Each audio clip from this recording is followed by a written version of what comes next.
আসসালামু আলাইকুম দর্শক। গত ৩-৪ দিন ধরে আমি ফেসবুকে কিংবা সোশ্যাল মিডিয়া সহ অন্যান্য জায়গায় একটি বিষয় দেখি যে মানুষের মুখে খুব সমালোচিত হচ্ছে। সেটি হচ্ছে যে বাংলাদেশ ব্যাংকের নতুন গভর্নর নিয়োগ। দর্শক, দেশের যেকোনো দেশের যে প্রাণ কিংবা মেরুদণ্ড কিংবা হৃৎপিণ্ড বলা যায় সেটি হচ্ছে দেশের অর্থনীতি।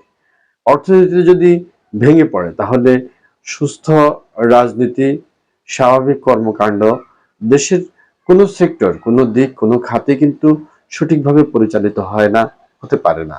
তাই দেশের আহ, সামরিক থেকে শুরু করে দেশের প্রশাসনিক এবং শিল্প সবকিছুই, রাজনীতি, এগুলো গুণাবর্তন হয় শুধুমাত্র শুধুমাত্র অর্থনীতিকে কেন্দ্র করে।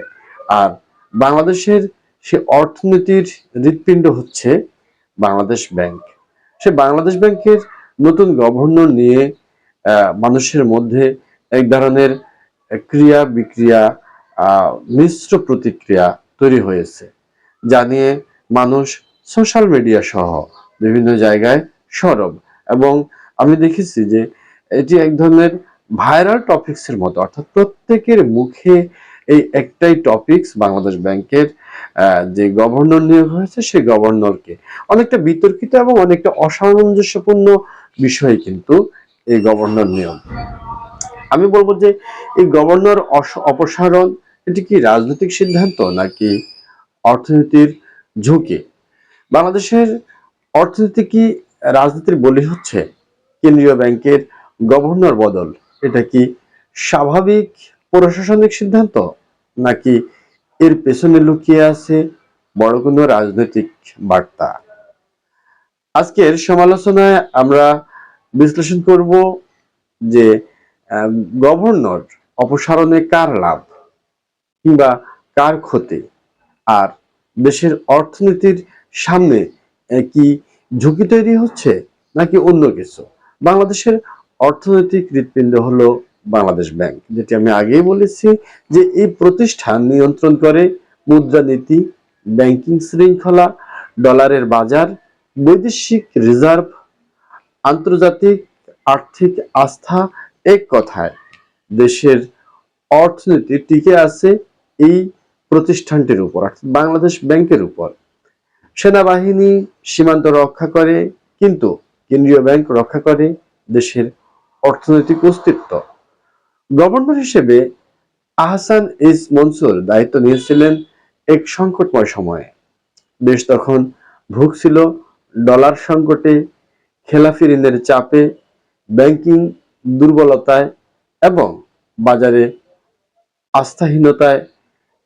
এই পরিস্থিতিতে তিনি অন্তত একটি বার্তা দিতে পেরেছিলেন, সেটি হচ্ছে অর্থনৈতিক ব্যবস্থাপনায় পেশাদারিত্ব দরকার, রাজনৈতিক নিয়ন্ত্রণ নয়। তাই তার বিদায় যদি স্বাভাবিক হতো তাহলে আলোচনা হতো না, কিন্তু যখন বিদায় অপমানজনক বলে মনে করা হয় কিংবা অপমানজনক হয়, তখন বিষয়টি ব্যক্তিগত থাকে না, প্রাতিষ্ঠানিক সংকটে পরিণত হয়। প্রশ্ন হচ্ছে, এই সিদ্ধান্তে লাভ হলো কার? বাংলাদেশ জাতীয়তাবাদী দল হয়তো ভাবতে পারে প্রশাসনিক নিয়ন্ত্রণ শক্ত হলো, কিন্তু বাস্তবে তিনটি ঝুঁকি তৈরি হলো আমার মতে। সেটা হচ্ছে, পেশাদারদের মধ্যে ভয় তৈরি হলো, আন্তর্জাতিক বিনিয়োগকারীদের আস্থা কমে গেল, অর্থনৈতিক নীতির ধারাবাহিকতা ভেঙে যায় এবং অর্থনীতির যে দলীয় শক্তি সেটা দিয়ে চলে, সেই আস্থা দিয়ে রাজনৈতিক মতভেদ তৈরি হলো। মতভেদ থাকতেই পারে, কিন্তু বাস্তবতা হলো ডক্টর মোহাম্মদ ইউনূসের সরকার প্রশাসনিক কিছু জায়গা পেশাদারিত্ব দিয়েই পরিচালিত করছিল, পেশাদার ব্যক্তি দিয়ে। বিশেষ করে অর্থনৈতিক নীতি, যোগাযোগ পরিকল্পনা, কেন্দ্রীয় ব্যাংকের অবস্থান, এগুলো ইতিহাস আসলে কখনো দল দেখে বিচার করে না, ফলাফল দেখে বিচার করে। একটি রাষ্ট্র যখন তার দক্ষ মানুষদের সম্মান দেয় না, তখন আরো তিনটি সমস্যা তৈরি হয়। সে তিনটি হচ্ছে, মেধাবীরা দায়িত্ব নিতে ভয় পায়, প্রশাসন দলীয় হয়ে পড়ে, জনগণ রাষ্ট্রের উপর আস্থা হারায়। অকৃতজ্ঞতা শুধু নৈতিক সমস্যা নয়, এটি রাষ্ট্রীয় দুর্বলতা। এই ঘটনার পরপর দেশের অর্থনীতির সামনে কয়েকটি বাস্তব ঝুঁকি। বিদেশি বিনিয়োগ কমে যেতে পারে, ব্যাংকিং খাতে আস্থা দুর্বল হতে পারে, মুদ্রানীতি অস্থির হতে পারে, ডলারের বাজারে চাপ বাড়তে পারে। অর্থনীতি একবার আস্থা হারালে সেটি ফিরিয়ে আনা কিংবা ফিরিয়ে আনতে বছরকে বছর লেগে যেতে পারে। রাষ্ট্র পরিচালনা প্রতিহিংসার খেলা নয়, এটি আস্থার নির্মাণের প্রক্রিয়া।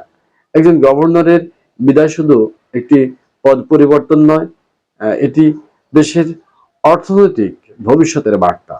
এখন প্রশ্ন, আমরা কি রাজনৈতিক শক্তি দেখাতে চাই, নাকি অর্থনৈতিক স্থিতিশীলতা রক্ষা করতে চাই? আপনি কি মনে করেন? গভর্নর অপসারণ কি সঠিক? এটি কি সঠিক সিদ্ধান্ত, নাকি অর্থনীতির জন্য এটি একটি ঝুঁকি? আপনার মতামত কমেন্টে লিখে জানাবেন, এবং যদি ভিডিওটি ভালো লাগে শেয়ার করবেন, সাবস্ক্রাইব করবেন, আর সাথে থাকবেন দেশের বাস্তবতা বিশ্লেষণের সাথে, রাজনীতি বিশ্লেষণের সাথে। আমি আছি আপনাদের সাথে। ধন্যবাদ। আচ্ছা, আমি আরেকটি কথা বলি, সেটা হচ্ছে যে এই যে গভর্নর অপসারণ এবং নতুন গভর্নরের নিয়োগ, সেই নতুন গভর্নর যদি সত্যিকার অর্থে আগের গভর্নর থেকে ক্লিনলিনেস এবং আরো বেশি দক্ষ হতো, তাহলে কিন্তু মানুষ এটা নিয়ে প্রশ্ন তুলতো না। এখন যে নতুন গভর্নর নিয়োগ পেয়েছেন, সে কিন্তু মানে বলা হয় ঋণ খেলাপি, অর্থাৎ সে যে একটা সোয়েটার ফ্যাক্টরির গার্মেন্টস ব্যবসায়ী জড়িত কিংবা ব্যবসায়ী, সেখানে এই প্রথম একজন ব্যবসায়ীকে এনে বাংলাদেশ ব্যাংকের গভর্নর তৈরি করা হলো। আসলে সে যাই হোক, যদি আমরা অন্যান্য দেশের, আমাদের প্রতিবেশী দেশগুলোর কেন্দ্রীয় ব্যাংকের গভর্নরদের দিকে তাকালে দেখেছি তারা অনেক বেশি পেশাদার এবং অনেক বেশি সূক্ষ্ম অর্থনৈতিক মেধার ভিত্তিতে তৈরি করা, অত্যন্ত সাফেনার এই বিষয়ে। কিন্তু আমাদের সে অর্থে যাকে আমরা নতুন করে নিয়োগ দিয়েছি, সেটি কিন্তু বরাবরই বিতর্কের সৃষ্টি করে রেখেছে এবং বিতর্কের সৃষ্টি হচ্ছে। সেজন্য যদি তার সাথে বেশি অপসারিত ব্যক্তির সাথে বেশি যোগ্য হতো, তাহলে হয়তো মানুষের প্রশ্ন হতো না। আমি আবারও প্রশ্ন রেখে গেলাম যে অপসারিত ব্যক্তির সাথে নতুন নিয়োগ পাওয়া ব্যক্তি নিয়ে আপনার প্রশ্ন কি, আপনার মতামত কি? কমেন্টস বক্সে জানাবেন। ধন্যবাদ, ভালো থাকবেন। আসসালামু আলাইকুম।